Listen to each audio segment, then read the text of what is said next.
Andy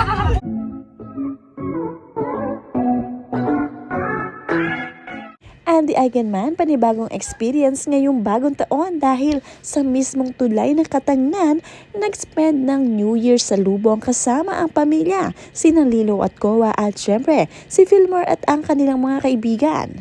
Kakaibang experience ito ng bagong taon para sa kanila. Napakasaya ni Andy at napapasayaw pa nga. Panoorin at kung hindi pa nakasubscribe, don't forget to click subscribe and hit the notification bell to keep you updated.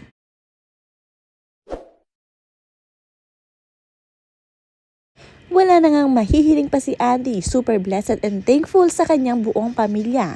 Kahit simple lang ang buhay nila sa probinsya, talagang napupulfill ito ni Fillmore at ng mga kaibigan, lalong-lalo na ng kanyang dalawang anak na lagi niyang kasama. Agad nga na ibinahagi ni Andy ang kaganapan sa kanyang New Year dahil nga first time niya itong ma-experience ang mag-New Year sa labas ng bahay, kung saan tulay pa mismo ng Katangnan sila nagpunta.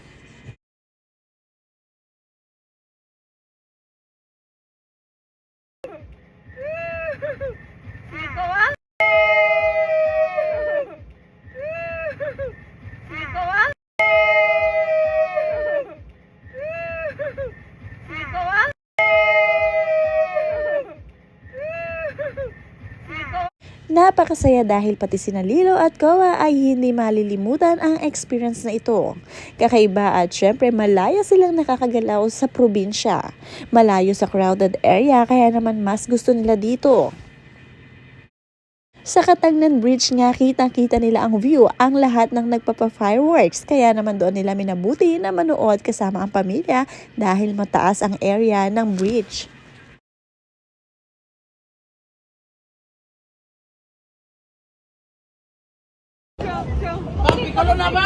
Wow!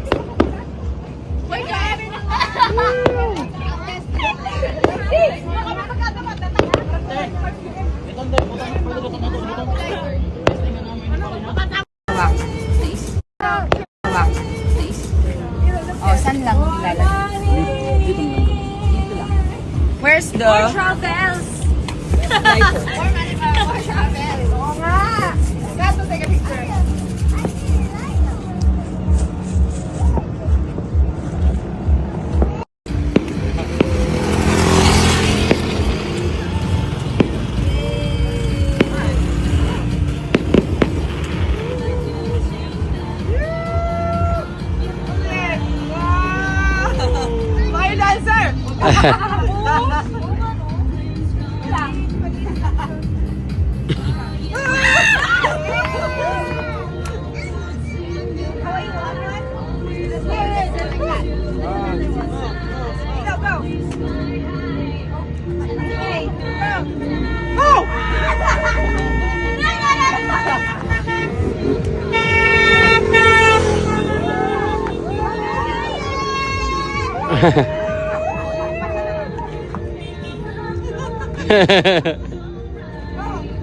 Sa bagong taon nga, kasama pa rin ni Andy at Fillmore ang kanilang malalapit na kaibigan, ang kanilang mga best friends sa isla ng Siargao.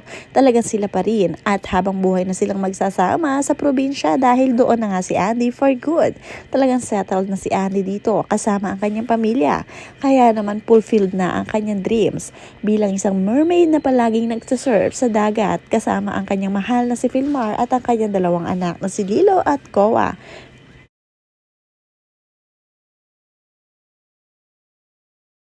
Ibinahagi nga rin ni Andy matapos ang New Year sa lubong ang kanilang unang picnic ng taon at unang surf kasama ang kanilang mga anak. Talagang napakasaya ng moment dahil nga talagang silang pamilya lamang ang sama-sama ngayong bagong taon at talagang nag-spend time sila to each other.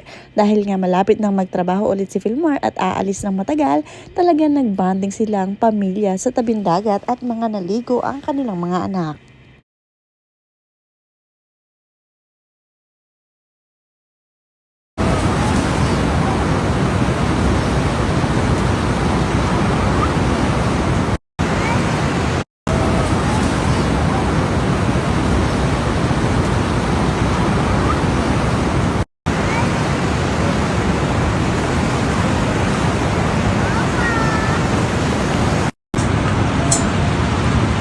Unang surf nga ni Andy ngayong taon, kaya naman talagang memorable ang moment na ito para sa kanya dahil nga hindi pangkaraniwan ito dahil ito ang kauna-unahan sa 2025. Talagang hindi niya nalilimutan ang pagsasurfing kaya dahil nga lumalaban na rin siya sa mga competition at panlaban siya ni Philmar sa Siargao.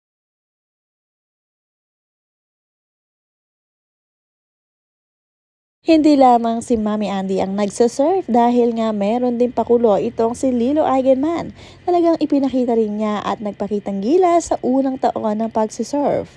Napakagaling na rin ni Lilo kahit bata pa ay sanay na sanay na mag-surf at sanay na nga rin lumaban sa mga competition.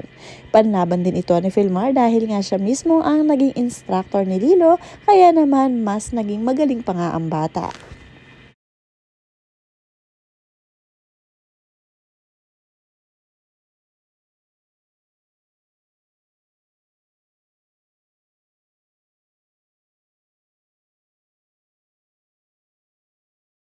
Aalis nga muli si Philmar na medyo matagal na panahon kaya naman talaga sinusulit ni Philmar ang mga pagkakataon na kasama niya ang kanyang dalawang anak na si Lilo at Koa maski si Andy.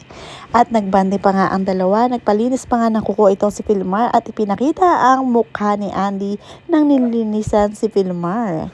Talagang natutuwa nga si Philmar tuwing makikita ni Andy ang mga paa nito.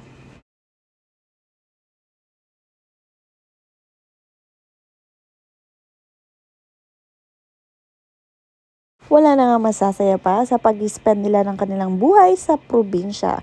Talaga napakasimple lamang doon at walang kung ano-anong magarbong detalye. Basta simple lamang ang buhay nila sa probinsya at masaya sila ay okay na okay.